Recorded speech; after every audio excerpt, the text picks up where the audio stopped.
भारतीय इतिहास में सन 1857 का पहला स्वतंत्रता संग्राम एक ऐसी घटना थी जिसने अंग्रेज हुकूमत की नींव हिलाकर रख दी थी। इस संग्राम का केंद्र था मेरठ, जहां 10 मई 1857 को ब्रिटिश भारतीय सेना के भारतीय सिपाहियों ने ब्रिटिश ईस्ट इंडिया कंपनी के खिलाफ खुलेआम बगावत कर दी थी। ये बगावत सिर्फ मेरठ तक ही सीमित नहीं रही, बल्कि पूरे देश में फैल गई। इस बगावत में शहीद हुए लोगों और नेताओं को भारत की आज़ादी का अग्रदूत माना जाता है और उनकी बहादुरी को याद किया जाता है।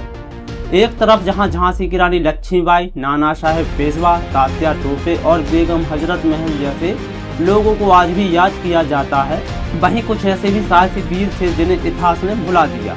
हमें लगता है कि बगावत का केंद्र उत्तर भारत था, लेकिन सच्चाई ये है कि विद्रोह महाराष्ट्र और छत्तीसगढ़ के दूर दराज के आदिवासी इलाकों में भी पहुँच गया था। एक किस्सा है बाबूराव सैडमाके का, जिन्हें 1857 में गौड़ जनजाति के नेतृत्व किया।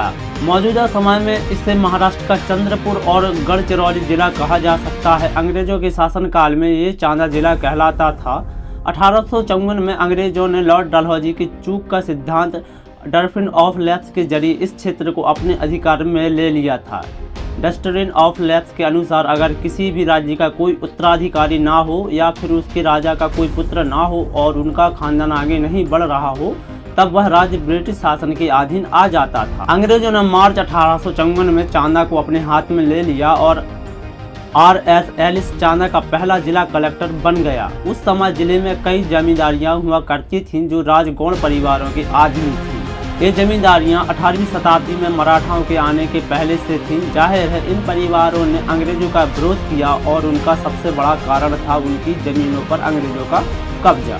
1870 में चांदा का पठानपुरा गेट ऐसे ही एक जमींदारी थी, मोलमपल्ली। ये गढ़चिरौली जिसमें 24 गांव आते थे। तकरीबन 25 साल के बाबूराव सैडमाके मोलमपल्ली के जमींदार थे। उनका जन्म गढ़चिरौली जिले की अरेही तहसील के किस्तपुर गांव में हुआ। 12 मार्च 1833 को हुआ था। इसके अलावा उनके परिवार या उनके शुरुआती जीवन के बारे में कोई जानकारी नहीं मिलती। मार्च 1858 के शुरू में सैडमाके ने गोड़ माड़िया और रोहिल्ला के करीब 500 आदिवासियों युवाओं की फौज बनाई और उन्हें लड़ाना सिखाया। इस फौज के दम पर ही उन्होंने चांदा जिले के पूरे राजगढ़ परगना पर कब्जा कर लिया था। ये खबर जब चंद्रपुर पहुंची तो जिला कलेक्टर कैप्टन क्रिस्टन ने बगावत को कुचलने के लिए अंग्रेज सेना की एक टुकड़ी भेजी। 13 मार्च 1858 को नंदगांव घोसरी के पास अंग्रेज और सैडमाके की सेना के बीच युद्ध हुआ, जिसमें जीत सैडमाके की सेना की हुई। उनकी सेना ने न सिर्फ कई अंग्रेज सिपाहियों को मार डाला, बल्कि उनके हथियारों और गोला बारूदों को भी नष्ट कर दिया। इस अड़पल्ली और घोट के जमींदार बेकेंटराव ने सैडमाके से हाथ मिला लिया और दोनों ने गोड़ तथा रोहिल्ला आदिवासियों की 1200 सिपाहियों की सेना के साथ अंग्रेजों की सेना के खिलाफ युद्ध का ऐलान कर उनके दांत खट्टे कर दिए। इन दोनों की संयुक्त सेना ने गढ़ी सुरेली किले की तरफ कूच करके उस क्षेत्र को सीधे अपने कब्जे में ले लिया। जब क्रिस्टन को इस बात का पता चला तो उसने एक टुकड़ी भेजी जिसमें पहाड़ी को चारों ओर से घेर लिया, लेकिन इससे सैडमाके की सेना को कोई फर्क नहीं पड़ा। इसके सैनिकों ने अंग्रेज सैनिकों पर पत्थर बरसाने शुरू कर दिए। आखिरकार अंग्रेजों को वहां से भागना पड़ा।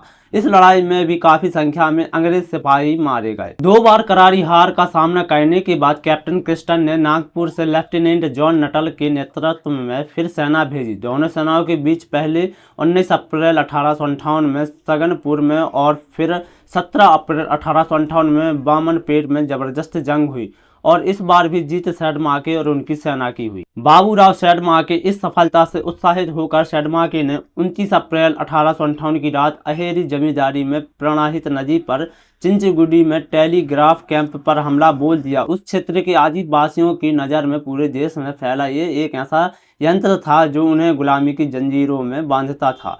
इस हमले में टेलीग्राफ ऑपरेशन हॉल और गॉटलैंड मारे गए, लेकिन पीटर वहां से भागने में कामयाब हो गया।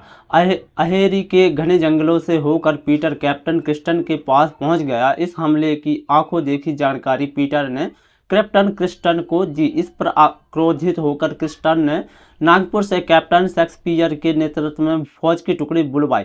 कैप्टन शेक्सपियर ने अपनी फौज के साथ बाबूराव वेंकटराव की गोड़ रोहिल्ला सेना पर 10 मई 1857 को घोट गांव के पास हमला बोल दिया। नतीजे में अंग्रेज सेना को तीसरी बार शर्मनाक हार का सामना करना पड़ा। 3 बार लगातार शिकस्त मिलने के बाद कैप्टन किस्टन ने रणनीति में बदलाव किया। उसने अहेरी की जमींदार रानी लक्ष्मीबाई से कहा कि अगर उन्होंने सैडमाकी को नहीं पकड़ा तो उन पर बागियों को आश्रय देने और उनकी मदद करने के लिए मुकदमा चलाया जाएगा और उनकी जिम्मेदारी भी छीन ली जाएगी। इस धमकी का असर पड़ा और लक्ष्मीबाई मदद करने को राजी हो गई। जुलाई 1858 में लक्ष्मीबाई के सिपाही भोपालपट्टनम में सैडमाकी को पकड़ने में कामयाब हो गए, लेकिन जब उसे अरेही ले जाया जा रहा था वह रोहिल्ला गार्ड्स की मदद से फरार हो गया। इसके बाद सैडमाकी ने अंग्रेजों के नियंत्रण वाले कई इलाके को लूटा। नागपुर के आयुक्त श्री प्लोडेन का पत्र जब तक वह अंग्रेजों के लिए एक बड़ा खतरा बन चुका था, लेकिन आखिरकार लक्ष्मीबाई के सिपाहियों ने 18 सितंबर 1858 में सैडमाकी को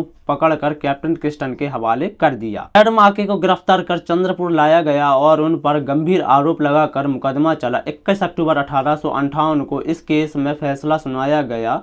वह कुछ इस प्रकार था। सबूत के आधार पर कैदी बाबूराव को अंग्रेजों हुकूमत के खिलाफ बगावत करने के सशस्त्र सेना खड़ी करने 10 मई 1858 को घोट और 17 अप्रैल 1858 को बामनपेट के गांव में सरकारी सेना का विरोध करने, 2 सरकारी सैनिकों को 12 दिन तक बंदी बनाने, उन्हें लूटने, अपने सिपाहियों से 29 अप्रैल सन 1858 को चिंचीगुड़ी में भी गर्टलैंड और मिस्टर हॉल के कैंप पर हमला करवाने, उनकी लूटी हुई संपत्ति छीनने के आरोप का दोषी पाया गया। अदालत कैदी को उपरोक्त आरोपों का दोषी मानती हुए और ये जानती हुए जिले में अशांति फैलाने के लिए उसके पास कोई कारण नहीं था, उसे यह सजा सुनाती है कि तुम्हें बाबूराव फूलेश्वर बापू के पुत्र को दोपहर 4 बजे चंद्रपुर में जेल के सामने तब तक फांसी पर लटकाया जाए जब तक कि तुम्हारा दम नहीं निकल जाता। कैदी की सारी संपत्ति जिले के उपायुक्त तथा जिलाधिकारी कैप्टन W.H. क्रिस्टन द्वारा जब्त करने का आदेश दिया जाता है।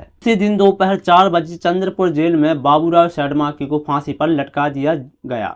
उनके कुछ साथियों पर भी मुकदमा चला और कुछ को फांसी और कुछ को उम्र कैद की सजा सुनाई गई। स्थानीय लोक कथा के अनुसार सैडमाकी के पास जादुई शक्ति थी, जिसकी वजह से जब उसे फांसी पर लटकाया गया तो उसने 4 बार फंदा तोड़ दिया, इसलिए उसे चूने में डालकर मारा गया। एक अन्य कथा के अनुसार सैडमाकी को वेदना देकर चंद्रपुर जेल के बाहर पीपल के पेड़ से लटकाया गया था। 19वीं शताब्दी में खिदरपुर बंदरगाह इस बीच सैडमाकी का साथी वेंकटराव फरार हो गया और उसने बस्तर में शरण ले ली। वहां उसने अंग्रेजों के खिलाफ फौज बनाने की कोशिश की, लेकिन बस्तर के राजा ने उसे पकड़कर अंग्रेजों के हवाले कर दिया। 1860 में चंद्रपुर में उस पर मुकदमा चला। वेंकटराव की मां नांगाबाई ने अंग्रेजों से बातचीत की और उन्हें अपनी सारी संपत्ति सौंप दी। इसी वजह से वेंकटराव को मौत की बजाय उम्र कैद की सजा मिली। इस तरह इस क्षेत्र में बगावत का अंत हो गया। अहेरी की लक्ष्मीबाई को उनकी मदद के लिए इनामों से नवाजा गया। उन्हें वेंकटराव की अडमपल्ली और घोट की जमींदारी दी गई, जिसमें 67 गांव आते थे। कैप्टन किस्टन को उनकी सेवाओं के लिए कंपेनियन ऑफ द बॉथ का खिताब मिला। आज चंद्रपुर में उस जगह एक छोटा सा स्मारक बना हुआ है जहां वीर बाबूराव सैडमाकी को फांसी दी गई थी। 19वीं शताब्दी में खिदरपुर बंदरगाह चंद्रपुर उसके आसपास के इलाकों में 1857 की बगावत आज भी भले भूल चुका हो, लेकिन आदिवासी लोक कथाओं और गीतों की वजह से स्थानीय लोगों के दिलों में सैडमाकी आज भी जिंदा है। आप लोगों को ये कहानी कैसी लगी हमें कमेंट करके ज़रूर बताइएगा। चैनल पर पहली बार तो चैनल को सब्सक्राइब करिएगा और अपने दोस्तों में शेयर करिए।